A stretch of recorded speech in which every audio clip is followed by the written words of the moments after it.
Dalam video tutorial ini, kita akan membahas mengenai data sekolah, di mana sebelumnya kita telah membahas mengenai data umum sekolah. Sekarang kita akan membahas data rinci sekolah. Data rinci sekolah ini terdiri dari beberapa kelompok data. Yang pertama adalah data periodik.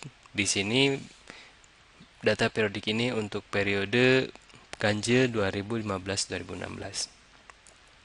Pertama, data sumber listrik.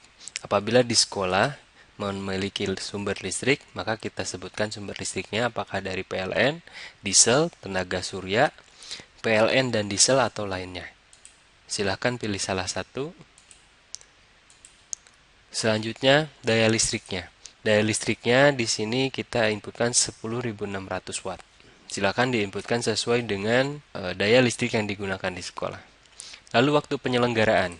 Waktu penyelenggaraan ini ada pagi, penyelenggaraan siang, kombinasi antara pagi dan siang, lalu selanjutnya sore, malam, ada juga sehari penuh selama 5 hari dalam 1 minggu. Ada pula sehari penuh selama 6 hari dalam 1 minggu. Dan juga ada lainnya. Silakan pilih sesuai dengan penyelenggaraan yang dilaksanakan di sekolah. Selanjutnya mengenai data menerima BOS. Data menerima BOS ini untuk sekolah negeri datanya dikunci dengan default bersedia menerima BOS. Karena dalam Jukdisbos tidak ada sekolah negeri yang tidak bersedia menerima BOS. Jika memang ada kesalahan di mana di negeri berisi tidak bersedia, maka segera hubungi operator pusat untuk dapat menyesuaikan data tersebut.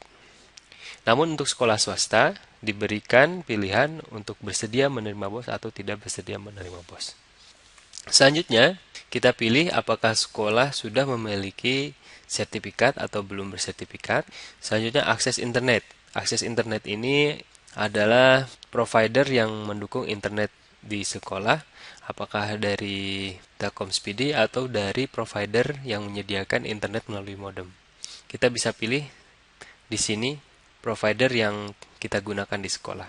Ada dua pilihan, yaitu akses internet 1 dan akses internet 2 apabila ada alternatif akses internet selain dari yang pertama. Itu adalah untuk pengisian data periodik. Jangan lupa apabila selesai, klik disimpan. Untuk selanjutnya adalah data sanitasi. Data sanitasi ini berisi mengenai data sanitasi di sekolah. Pertama, mengenai kecukupan air. Apakah airnya cukup, kurang, atau tidak ada? Apabila cukup, kita pilih cukup. Lalu, apakah sekolah memproses air sendiri? Pilih antara iya atau tidak. Apakah sekolah menyediakan air minum untuk siswa? Jika disediakan, pilih disediakan. Jika tidak disediakan, pilih tidak disediakan. Lalu, apakah mayoritas siswa membawa air?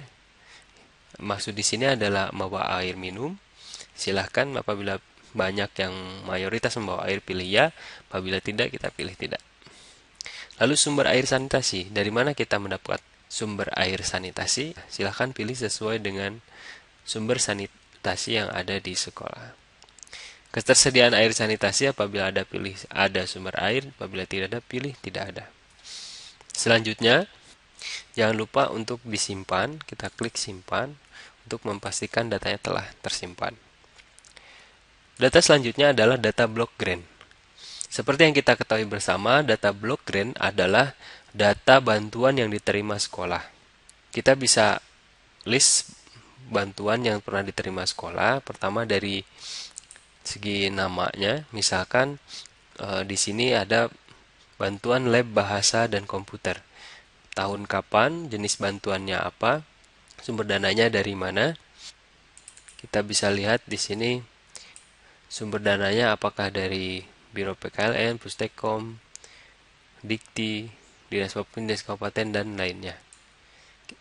Atau dari Direktorat SD, SMP, SMA, SMK, PKLK, atau dari P2TK. Kita bisa memilih sesuai dengan sumber dari bantuan tersebut. Besarnya bantuannya berapa, lalu dana pendampingnya berapa, dan peruntukan dananya berapa. Semua data ini ada di berkas penerimaan block grant, jadi kita tidak perlu khawatir.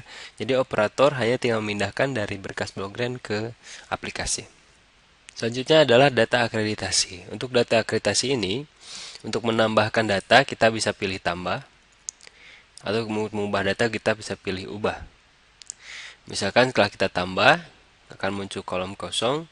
Misalkan kita isikan akreditasi seperti berikut. Ini untuk tahun 2008, di mana TMT-nya ini tanggal 25 November tahun 2008. Kita klik 25. Kita klik November 2008. Oke, kita pilih tanggal 25. Lalu TST-nya kapan?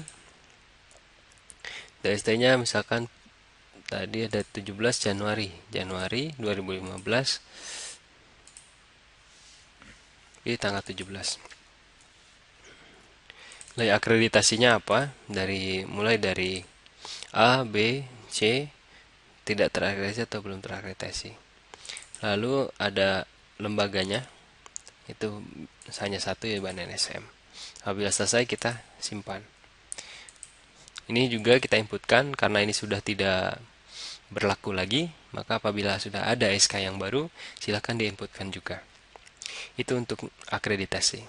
Selanjutnya program inklusi. Program inklusi adalah bagi sekolah yang mendapatkan SK pengadaan program inklusi dari provinsi. Jadi sekolah reguler menerima siswa dengan kebutuhan khusus. Nah, apabila ada, pilih tambah. Misalkan melayani kebutuhan khususnya apa? Misalkan ada yang cerdas istimewa. Kita SK-nya misalkan SK inklusi. Contoh saja, misalkan TMT-nya mulai dari Juli 2015. TST-nya misalkan pada 1 Juli 2019 misalnya. Kan seperti itu. Keterangannya bisa diisi atau bisa dikosongkan lalu kita simpan. Apabila terdapat kesalahan inputan data, kita bisa hapus dengan klik hapus. Itu adalah cara penginputan data program inklusi. Selanjutnya adalah layanan khusus. Ini sesuai dengan Permen nomor 72 tahun 2013. Jika ada, silahkan ditambahkan. Jenis layanan khususnya apa, silahkan pilih di sini. Misalkan ada penyelenggaraan sekolah terbuka. SK-nya dituliskan. Misalkan TMT layanan khususnya sudah dari Januari 2010. Kita pilih 2010. TMT layanan khususnya kapan? Misalkan kita pilih Januari tahun 2010.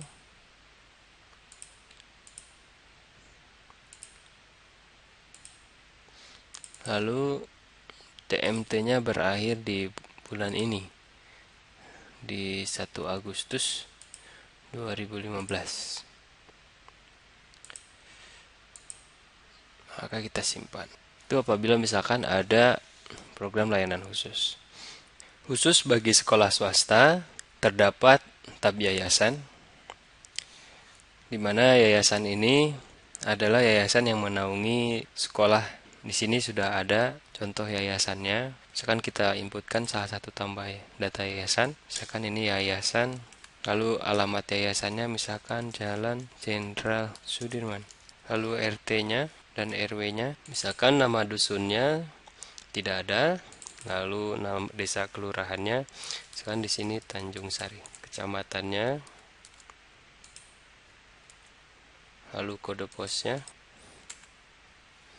lintangnya, bisa tidak tahu kita kosongkan saja, nomor telepon, nomor faxnya, lalu emailnya, lalu websitenya misalkan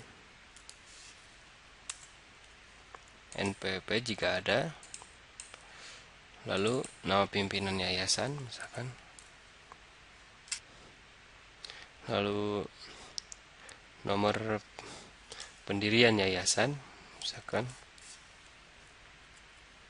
tanggal pendirian yayasan, nomor SK Berita Negara. Sudah lengkap semuanya terisi, lalu kita simpan. Nah, maka setelah mengisi yayasan ini, kita bisa mengisi yayasan yang ada di data sekolah yang utama. Kita lihat sudah ada yayasan Nurul Insan yang tadi kita apabila sudah kita simpan. Demikian cara pengisian data rinci sekolah.